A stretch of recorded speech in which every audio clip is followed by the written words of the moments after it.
everybody, my name is Nemo. Today is Thursday, the 3rd of January, and have a happy new year. A new year. Alright, that's all the wisdom I have to share about that. No, but seriously, I want to make this a deck build video, so I guess I won't be talking too much about different stuff, because I know this video is already going to be long, so let's just get into it straight away. We're going to be doing Dream Puppets. Let's see.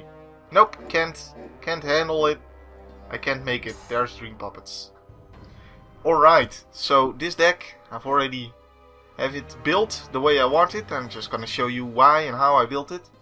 So this deck is kind of strange.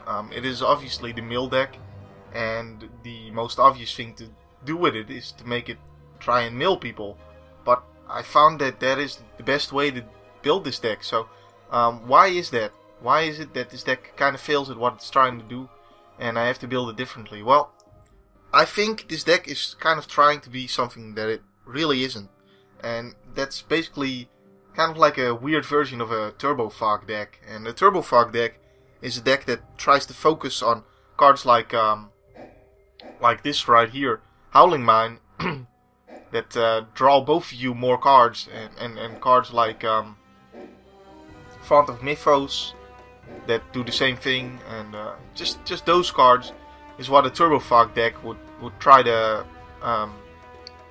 be, you know.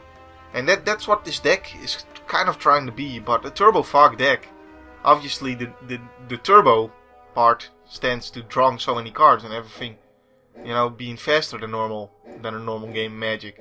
But the fog part means that you kind of need fog, or cards similar to it. So you need cards like Sleep for that strategy to work, because the idea is you go up against a lot of aggro decks, and if you're going up against a lot of aggro decks, then the Turbo Fog deck could work, because what it tries to do is draw both of you a lot of cards, but it doesn't matter that that the opponent is drawing all these cards, because you're running cards like Sleep to counteract whatever they're trying to do.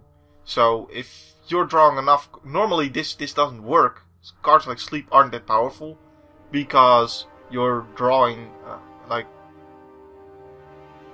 because it only sets them back one turn, and you draw one card a turn. So basically you spent that one card you drew to survive until the next turn. So basically you've done nothing, is what it amounts to. But if you're drawing more cards a turn, then these kind of cards suddenly become very, very powerful. And that combination can be really powerful, because you're milling them by making them draw all these cards, and in the meantime they can't do anything, because every turn you're playing a fog card or like Sleep, or cards like this that stop them from attacking you or dealing you damage. And that combination is really strong. This deck, however, kind of tries to do something similar, but it sort of fails. It only has one Sleep, and if you only have one of these, then you are really only setting the back one turn.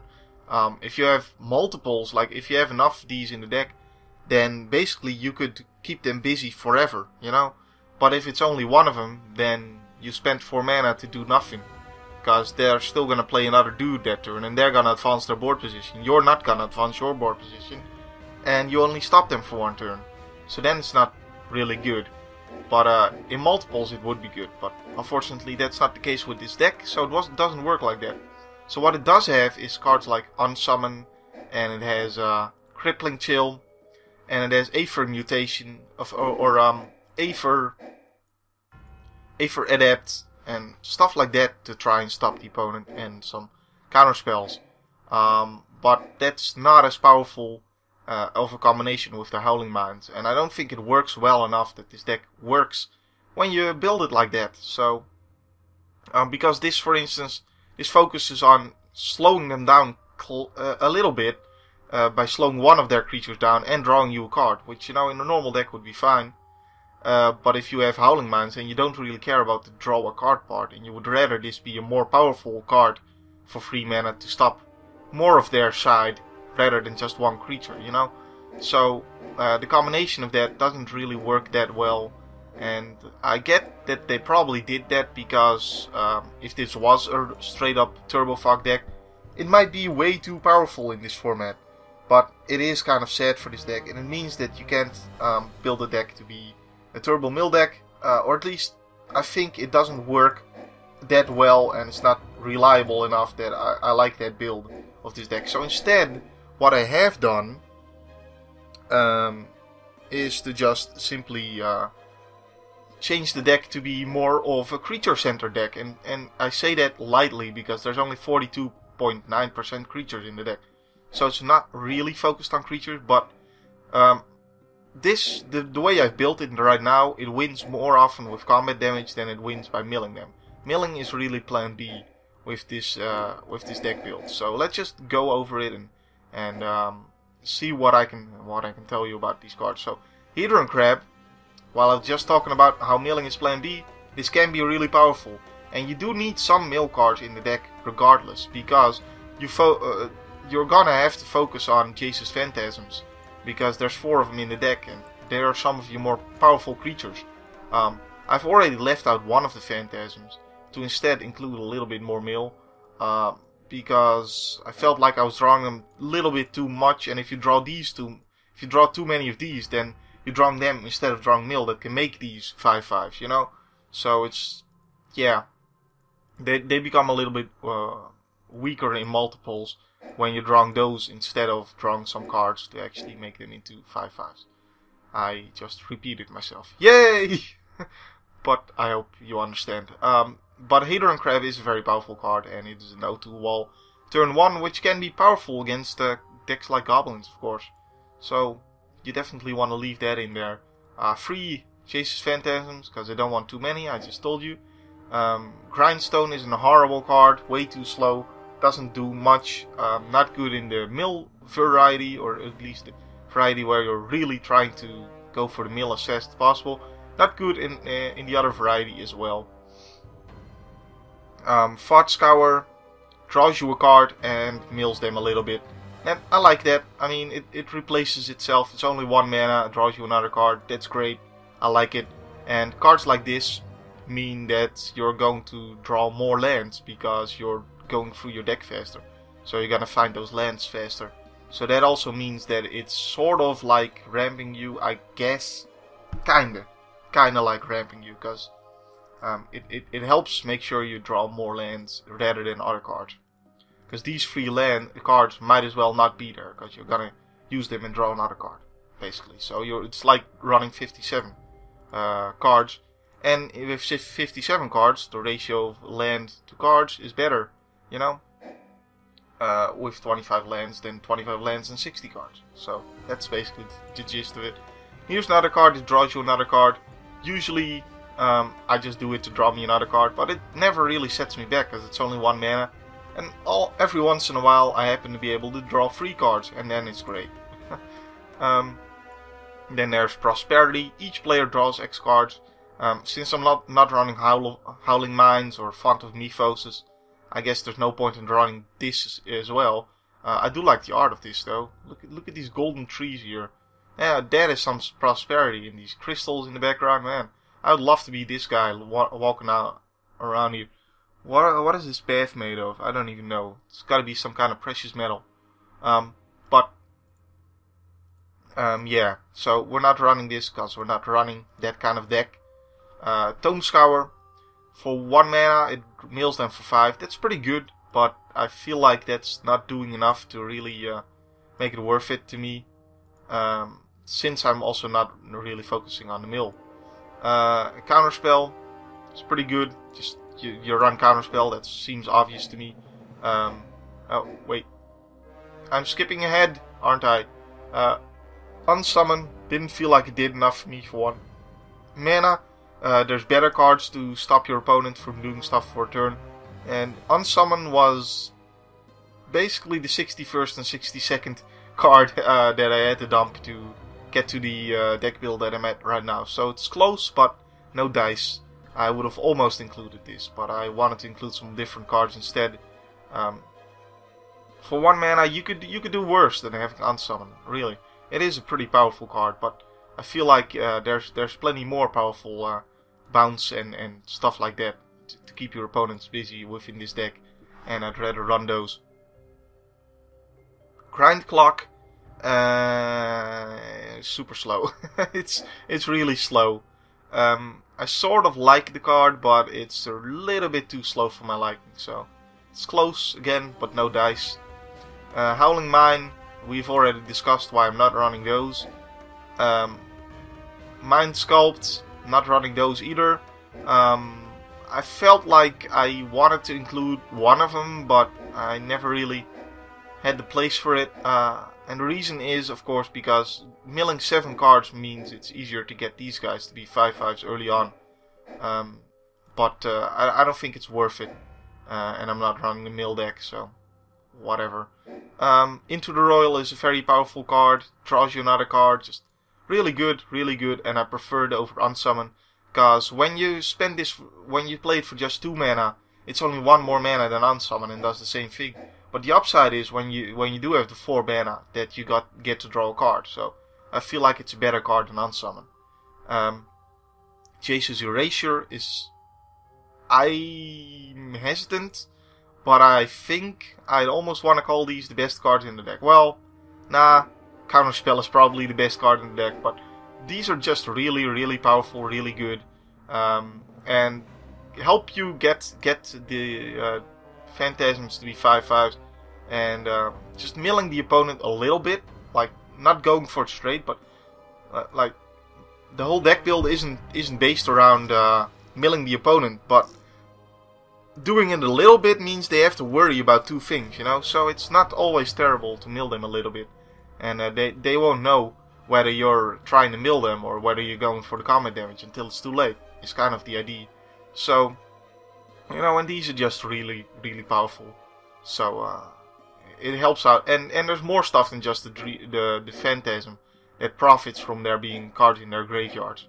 So Sapphire Medallion, again, help out the land ratios. I feel that this deck requires a lot of lands to work well, so anything that can help me get more lands out there or make my spells cost less is good in my book, and I'm running it.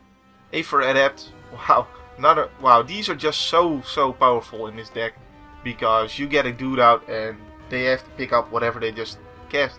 Like this, they cast a 6-cost creature or 7-cost creature or something. They're just like, pick them up, try again. The tempo advantage from these guys is just so powerful. I wish there were 4 of these, really, but unfortunately it's only 2. Crippling Chill is a little bit less powerful than Aether Adept, but I still like it a lot. I was very surprised by this card. I didn't think it would be as good as it is, because it only taps them for 1 turn, but the fact that it draws you a card means that it is much more powerful than it would otherwise be. So that's why I'm running 2 of them, but only 2 of them, because I did, when I ran 3 of them, I did Crippling Chill and draw into another Crippling Chill. I don't ever want to be in that situation, because it just means you're slowing yourself and the opponent down. You're kind of dirtling, and you don't want to do that. So only 2 of them. You don't want to draw too many of them, because it becomes too slow. Sense of Delirium is an awful card, just terrible, absolutely horrible. Don't run that. Stroke of Genius. This guy is stroking his ego, thinking he's amazing, but this card is not that great. I did like it for a while, just playing it on myself to draw a bunch of cards, but it really is a little bit too expensive. I would rather have something else to draw me cards, such as Crippling Chill and stuff like that. You know, and all these other, like Into the Royal and Thought Scour and Visions of Beyond. These already start drawing me cards as a side effect to what else they're doing, and I prefer that, actually. I think those are really powerful cards in this deck. So Stroke of Genius just doesn't make it. Dream Fracture, obviously you'll run this because it's a counterspell, and it draws you a card. Why not? Draws the opponent a card too, but it's a counterspell, you gotta run it. Sword of Body and Mind, another card that kind of surprised me in how powerful it is, because the reason I thought it wouldn't be that powerful is because, well, look at the creature count. Only 42.9% creatures. I expected to, you know, when you include these, that means that there's less creatures you can draw. That's always the problem with equipment, isn't it? including equipment means there's going to be less creatures that you don't include because you're including equipment instead. And that may not be the best combination because you actually want to have some creatures to equip.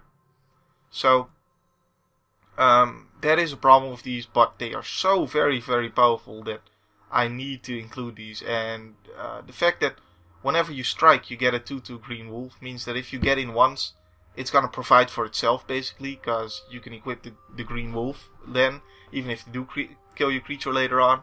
So that's pretty good, and there's plenty of card draw that 42.9% creatures may seem like it's not that much, but you're going through your deck faster than most other decks will be, and that helps out a lot in finding those creatures, so that helps. Cephalid Broker, that's probably the last time you're gonna hear me say his name correctly, because from now on I want to call him Cephalid Broken, because holy crap man, this is one of those cards that just surprised the hell out of me when I first played it a few times when I was testing the deck.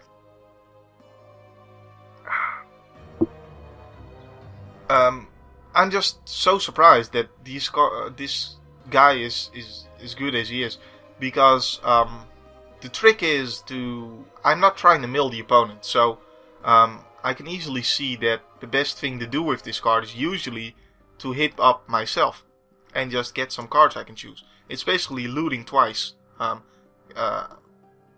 So sometimes you have the perfect hand, right? If you have the perfect hand, then you can probably deal with anything the opponent is trying to do. So you might as well hit them up then. But other times, or you can attack them for 2, it's still a 2/2 guy, right? But other times, like, you don't always get the perfect draws. Like, again, a low count of creatures. So a lot of cards that do a lot of different things, and you need them at different times against different opponents. So you don't always have the perfect hand or the right set of cards to deal with the situation at hand. And in that case, it's nice to just... You don't always get lucky with this, but it gets you closer to getting lucky, because you draw the 2 cards next, and then that means that the cards after that are gonna be drawn faster, you know. So it helps you cycle your hand a little bit, helps you get closer to those draws you want to make to be able to win the game, and it's just really, really powerful. And if you're not hitting up yourself because you have the perfect hand, then you can mill them with it. Why not? You have the perfect hand anyway, so you can probably deal with whatever they draw. So, just a very, very powerful card. I really like this guy. And it's surprising that I like him better than Grimoire Muse, because when I first played this deck, before I went into extensive testing, obviously that's been a very, very long time, since it's only now that I finally get to do the deck build on this deck. So, a very long time I thought that Dreamborn Muse was just incredible and that you needed to run all of those. But I've since come off of it. I do think it's still a really powerful card to use in the mill, if in Turbo Mill variety of the deck, and the Turbo Mill obviously being the deck that tries to kind of copy Turbo Fog without the fog, you know, that I talked about earlier. But I still think it's powerful in that deck. So yeah, anyways, but I didn't think it was powerful enough in the current version of my deck that I wanted to include it, and Cephalid Broken is just so much more powerful for me, and Clone is just an obvious inclusion. You obviously want to include Clone, and I didn't think there was more room than 4 4-drops in the deck. So, unfortunately no room for Dreamworm Muse there. Font of Mythos, we already talked about. Icy Manipulator, I don't really like these that much. I used to include one in Obedient Dead. I've come off of that since, and I don't want to include these in this deck. It just doesn't do enough for me. It just slows them down a little bit. Like, why isn't this the card that is in Ancient Wilds? That is just, it just bounces their guy if they don't, you know, if they don't leave mana open, or bounces your guy to use its ability again. That would be so much better. But Icy Manipulator, nah. We already talked about Sleep. Vidalcan Enforcer, just not that good. It's a 1/4 wall that mills them a little bit. No. Just no. Obviously Cephalid Broken is just better than Vidalcan Entrancer, because it does the same thing but gives you more options, and options is always nice. Wheel of Fortune, I don't think that's good enough. I've played it too many times where the opponent was out of cards and I had this, and I was like, yeah, I'm not gonna play this now, because then they're gonna draw the good cards, and now they don't have those, so why would I play Wheel and Deal? I mean, you can mill 7 cards with it, and you get to draw a card, so I guess that's okay. I would prefer these Mind Sculpts. I would prefer a 4th Mind Sculpt over Wheel and Deal, even in the Turbo Mill deck variety, but hey. Anyways, moving on up to the 5 drops. Obviously not running Archive Trap because I'm not running the Turbo Mill variety of this deck. Scalpel Axis, same story here. Although I never really liked Scalpel Axis, to be honest with you. I've heard people say it's good. Every time it's in my hand, I just go, you know, I don't want to invest 5 mana into something that might potentially just not really do anything. You know? And I never really felt like it was a good time to play it. So, granted, since I didn't play it, I didn't actually get to see how many cards it would mill ever, because I never really felt like playing it, you know. But I don't feel like, if I don't feel like playing it, then I'm not gonna use it. I don't know, and I feel like my initial gut instinct with this card is just right. It's just bad if it doesn't do anything. And occasionally it's gonna be good, but for 5 freaking mana, it better be good. It better be good every single time. So, Sturmgeist, meh. I mean, might be okay in the Turbo Mill variety. It's 5 mana though, it's kinda expensive. Maybe a little bit weak at first. Yeah, you do get to draw cards, but only if it gets in. I don't know, I don't think it's a good card anyways. In either variety, come to think of it. Telemin Performance. It usually milled like 2 or 3 cards off the opponent. Didn't really do much. And I got like a 1/1 or something. I get bad stuff with Telemin Performance. Another one of these luck cards. I don't like luck cards. So, let's just move on. Traumatize. It's pretty good. I thought of including one of them, even in this deck, because, I mean, actually in the Turbo Mill deck, this may not be too powerful, because you're already milling them for a lot, and then maybe you only mill like 10 once you get to 5 mana. But in this variety of the deck, it may be more powerful, because you're not really milling them, and then once you get traumatized, you're probably gonna mill like 30 cards or 25 or something like that.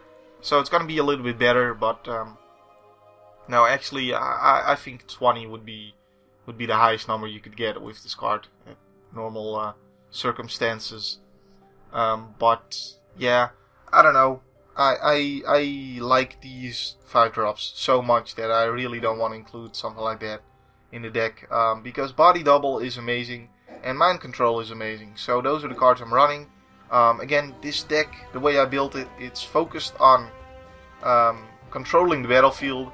It's focused on having some creatures out and then basically just bouncing their guys or being protected from them, or just tapping their guys so they can't block you. Just doing a lot of that, and just controlling the battlefield a lot, and using your tempo advantage to win the game. That is what this deck is mostly about. Or just doing all of that and keeping your opponent busy long enough until you can drop Chancelor of the Spires, because that guy is a 7 mana cost guy, which I usually don't like to run. But what I say about 7 mana cost, if I'm gonna play something for 7 mana, it better freaking win me the game. And this guy usually does just that. He's just really, really good. I mean, against the other blue deck, you can get a Rite of Replication, and that's just a win. Because this, if you haven't seen that trick before, it's an infinite loop pretty much. Because you get this guy, you play him, you go to the graveyard, you select Rite of Replication, you replicate this guy, and you go to the graveyard and you select Rite of Replication, you replicate this guy, and you get another one of them, and that guy comes in, this whole ability goes off again, you get the Rite of Replication, you replicate your guy, etc, etc, until you have like 20 of them, and you can win in one fell swoop. and then with the last guy you just get time warp or something like that, and you win. And all of them also have haste because of time warp. So yay! But against every other deck, it's pretty good too. Like you can get demonic tutor or something like that. There's so many instants or sorcery cards in this game that just played at the exact right moment will certainly win you the game. So yeah, it's just really powerful. Really powerful card. I really like this guy. And with the fact that you have clones and you have body doubles, you can get this guy out earlier than turn. Like for instance, especially if you're milling yourself with the Cephalid broken. Sorry, damn it, I said his name wrong. I mean correct. I wanted to say it wrong. Cephalid broken. Like you could discard it to yourself if you know you have a body double in hand, and then you just body double it. You don't have to get the 7 mana to be able to play it. Isn't that awesome? Yay! So just really powerful. Did want to talk about the body double and the mind control thing a little bit more.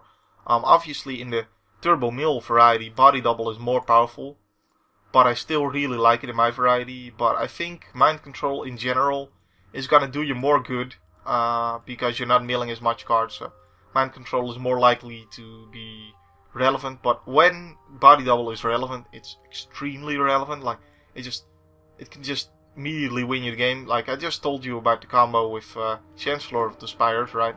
So yeah, you can get some really powerful cards with that. Alright, let's look at these last few cards I decided not to include. Forced Fruition is another one of these weird cards. There's one of these in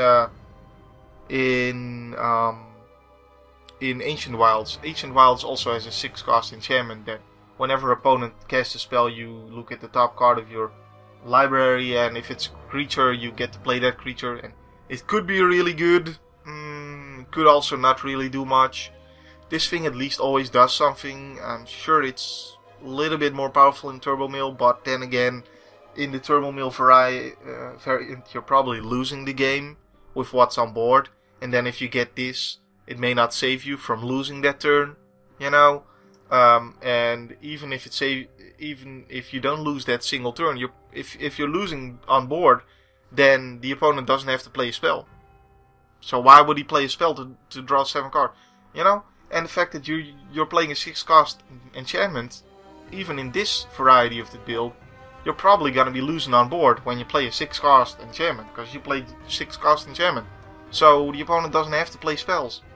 And even if he has to, maybe he only has to play 1 spell, and then he draws 7 cards and he can win from there, you know. So it's just not foolproof enough. And for a 6-mana enchantment, I want to, you know, at least have a good idea that the opponent is in trouble, you know, has to do something. But this doesn't guarantee me that. Of course, if they're in trouble, then they're gonna be in even more trouble. But who cares? They're already in trouble then. Anyways, Albeck spawn, big guy with Shroud. Meh. Don't really like it too much, especially since Chancellor of the Spires is just that much better. But it does fit this deck a lot more than it did in Ancient Depths. That was the blue-green deck in the previous game that had an Albeck spawn in it, which nobody ran because it had way better creatures to use instead. But yeah, it's an interesting card. I mean, it could be really big. It could be like an 8/16, but it doesn't have any evasion. So a big guy for 7 mana with Shroud, kind of good, but doesn't have evasion, and it may not even be big, especially not the way I'm running the deck, because the opponent may not have 20 or fewer cards in it. And on top of that, Chancellor of the Spires is just a game winner, so why would he run this instead of Chancellor of the Spires? I don't know. Anyways, so that's the deck, that's the build. We're gonna see how well it runs in the games coming, and this should be about 30 minutes right now. Alright, my name's been Nemo. My name will still be Nemo in the next video when we get to testing this deck, get to get some games on. Oh, one more thing I forgot to mention, which I did want to say about this build, is that it wrecks the mirror match. Because you're not running Howling Mines, you're not running Font of Mythos, you're not running Dreamborn Muses, you know? you're not running the stuff that mills you. All the mill you run only mills the opponent. So you're not being milled by yourself, and that means if the opponent is running those kind of cards, then you're probably gonna win because they're milling themselves. So anyways, that's just something I wanted to mention here. It does really well in the mirror match. Anyways, I'm gonna catch you later. Gonna see you with a game coming out today as well. And my name's been Nemo. My name will still be Nemo in the next video. See you then. Thanks for watching.